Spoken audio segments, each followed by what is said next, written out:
नवी मुंबई महापालिकेच्या आगामी निवडणुकीसाठी प्रभाग रचना आणि आरक्षण आजच जाहीर करण्यात आलं। नव्या प्रभाग रचनेनंतर नवी मुंबईतल्या राजकीय समीकरणांमध्ये मोठे बदल घडण्याची शक्यता व्यक्त करण्यात येते। नव्या आराखड्यानुसार नवी मुंबई महापालिकेत एकूण 111 सदस्य निवडून येतील। नवी मुंबई महापालिकेतील 27 प्रभाग हे 4 सदस्यांचे तर एक प्रभाग हा 3 सदस्यांचा असेल।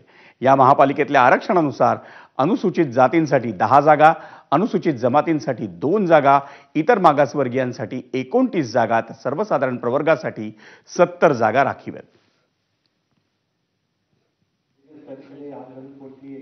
आज आपण राज्य निवडणूक आयोगाच्या सूचनेनुसार इथे या विष्णुदास भावे सभागृहामध्ये सोडत घेतली।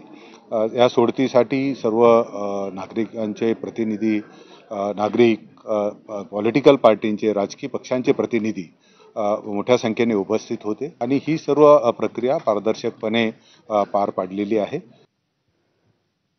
मंडळी, सध्या भाजपमध्ये असलेले आणि वनमंत्री असलेले गणेश नाईक यांचं नवी मुंबई महापालिकेवर गेल्या 25 वर्षांपासून एकहाती वर्चस्व आहे।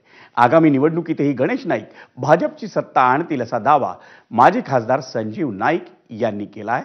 नवी मुंबईत एकनाथ शिंदे यांची शिवसेना आणि गणेश नाईक यांचं विड्या भोपळ्याचं नातं आहे, त्यामुळे दोन्ही पक्षांमधून खरं तर महायुतीतून निवडणूक लढवण्यास विरोध होतोय।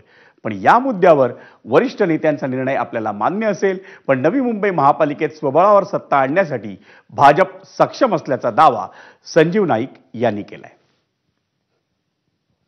आणि मला विश्वास आहे की आमचे जे कार्यकर्ते मंडळी आहेत, माननीय गणेशजी नाईक साहेबांच्या नेतृत्वाखाली आमदार मंदाताई म्हात्रे असतील, डॉक्टर राजेश पाटील साहेब असतील आणि आमचे सर्व पदाधिकारी असतील, सर्व विषयाचे त्यांच्याकडे ज्ञान असलेली आमची सर्व अशी टीम आहे आणि ही टीम सक्षमपणे या नवी मुंबई महानगरपालिकेच्या निवडणुका लढतील आणि मला विश्वास आहे की पुन्हा 5 वर्ष नवी मुंबईची जनता ही त्यांना आशीर्वाद देईल आणि नवी मुंबई पुन्हा जसं आता एक नंबर की 2 नंबर असा जो प्रश्न आहे महाराष्ट्र आणि देशभरामध्ये, ती पुन्हा सक्षमतेने पुढे जाईल।